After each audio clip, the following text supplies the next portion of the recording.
Buffalo Soldiers National Museum in Houston will be celebrating the 160th anniversary of Juneteenth with a free 3-day celebration they're calling Juneteenth at 160. Did I say that right? Yeah. Juneteenth at 160. All right. Taking place from June 19th to 21st, the celebration will honor the liberation of enslaved African Americans and the pivotal role of the United States Colored Troops, the USCT, during that time. The celebration will also include exhibits, panel discussions, artistic installations, probably a lot of good food. So joining us now to tell us more, Desmond Bertrand-Pitts, CEO of the Buffalo Soldiers National Museum, and Jason Fung, archivist at the Buffalo Soldiers National Museum. Welcome, guys. We're glad you're here. Yeah, thanks for having us. All right. Excited. Thank you. Tell us about the big celebration. Yes. Yeah, so we are, like you mentioned, we're starting with June 19th, which is tomorrow evening. I am so excited about this event. I walked into the exhibition on Monday and was completely overwhelmed. Like I couldn't even get past the door, how powerful that exhibit is going to be for the community. So we're starting there 5:30 to 8:30 tomorrow with our opening reception. And then we're going to have 2 days at the Buffalo Soldier Museum and our location partner, Houston Community College. They have a lot right behind the museum that we're going to have our living history encampment outside. We're going to have a lot of food. Yeah, we're going to have food trucks. I knew it. Yeah. Absolutely got to have food. And then inside the museum, we're going to have youth activations, family activities. Tell us the address. I've been there 3 or 4 times. I know it's on the east side there. What's the exact address? Yeah, so we're at 3816 Caroline. We're right in Midtown, in the museum district, in the best place in Houston, if I might say so myself. So the 2 days, the 20th, the Friday and Saturday, we'll be there from 10 to 4.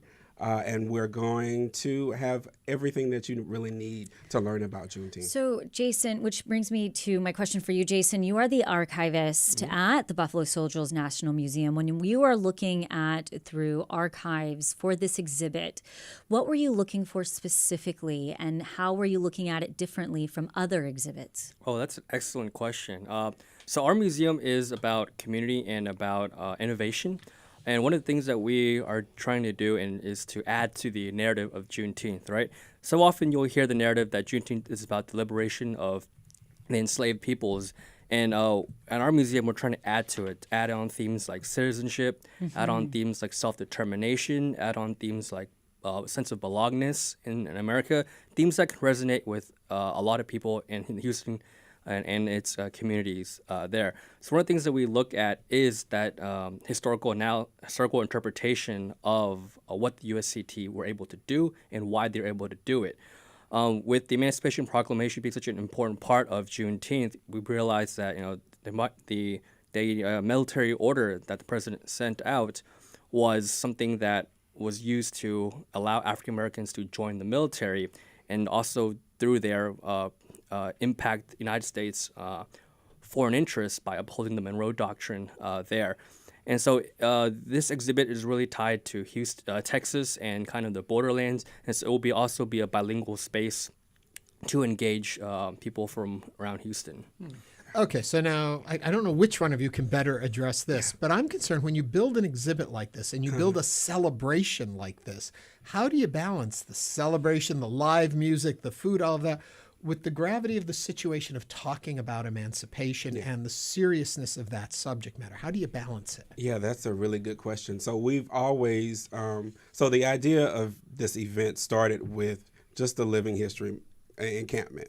So my director of exhibitions, his partner in crime, came to me with an idea of let's bring living historians down and really express the role of the USCT, United States Colored Troops. But to me, I was like, this thing could be bigger than just expressing it through living history. Let's highlight that and let's make that the most important piece. But I think we have an opportunity to reach people who identify with the art community and people who get their information from resources and providing community and veteran resources. And that's how the event kind of pulled together from realizing that in order to reach a larger crowd, we needed to make sure that we cover all of the bases. And so I invited one of my friends and colleagues, Siba Suber, who curated the art exhibition component of it, because she loves art and she knew all the artists that could be involved in this. I think pulling together the right people and the right partners is what makes this event special and what's pulling everything together. But we wanted to include all of those components. And it sounds also like what Jason was mentioning, the themes of citizenship and self-determination. I mean, those are themes that we're practicing today, now, right? And like you said, we often think of Juneteenth as this, slaves became free. But really, like Jason, you were mentioning, there's all of these parallels today. What is most surprising to you when we are examining Juneteenth that has come this year to you as y'all were preparing for this? So at our museum, we talk about the emancipation as kind of the first steps to this journey for freedom and for citizenship, because while we celebrate Juneteenth as the ending of slavery, technically the American Constitution has a 13th Amendment that ends slavery in December of 1863, which is about half a year after Juneteenth.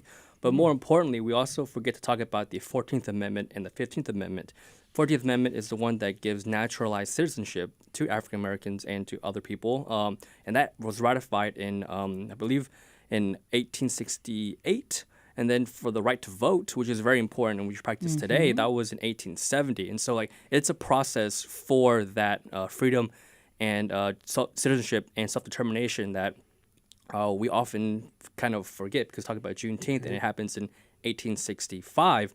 But those are the stepping stones to what leads us to even till 1964, with the Civil Rights Act being accepted into the as a part of our rights. Juneteenth opened the door to becoming fully American, to be recognized as fully human. I mean, it's a really important step. Can you break it down? It's all free, from what I understand. Yeah.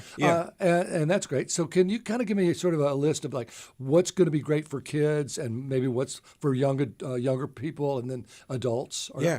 For sure. Older people. I don't want to say older people. So You Frank have a can enjoy Medicare it too. too. Right. Yeah. Know He your told us numbers. what's on the Know your menu. numbers. So Frank, for you, probably food, since that was the first thing you mentioned.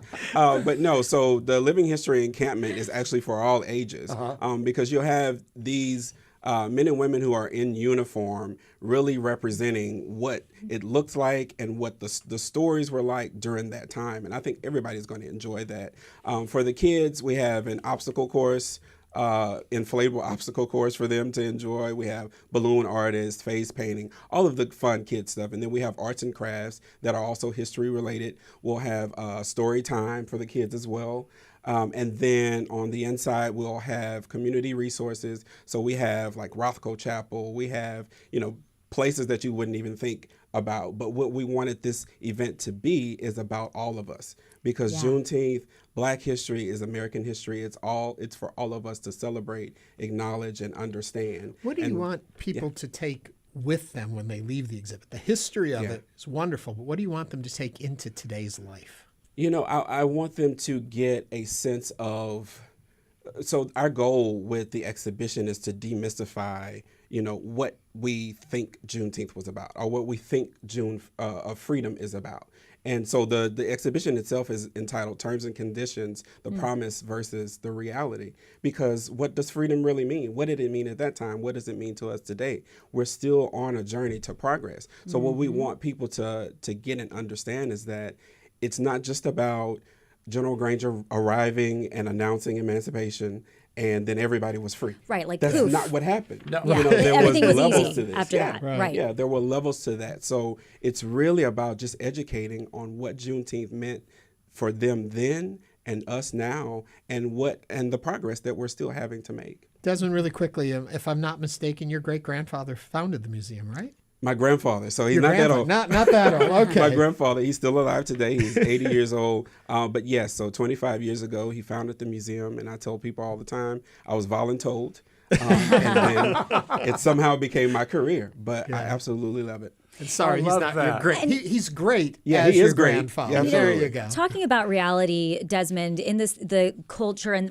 the current reality that we are in right now, given the rolling back of a lot of DEI type programs and things, did you address Juneteenth at all differently this year? What we do at the museum, I always say is like, we're going to give you the unapologetic truth.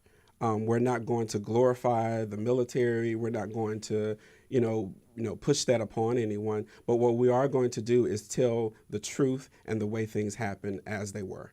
And so, we haven't pulled back any, keywords and phrases and all of that craziness, because our identity is Black, African American. Yeah. Like that is who we are. That is what we represent. That is what we display. So those factors didn't come into play for us. Like, we're going to tell about Juneteenth and make sure that the community is aware of the truth. Revisionist history serves no one well. Absolutely.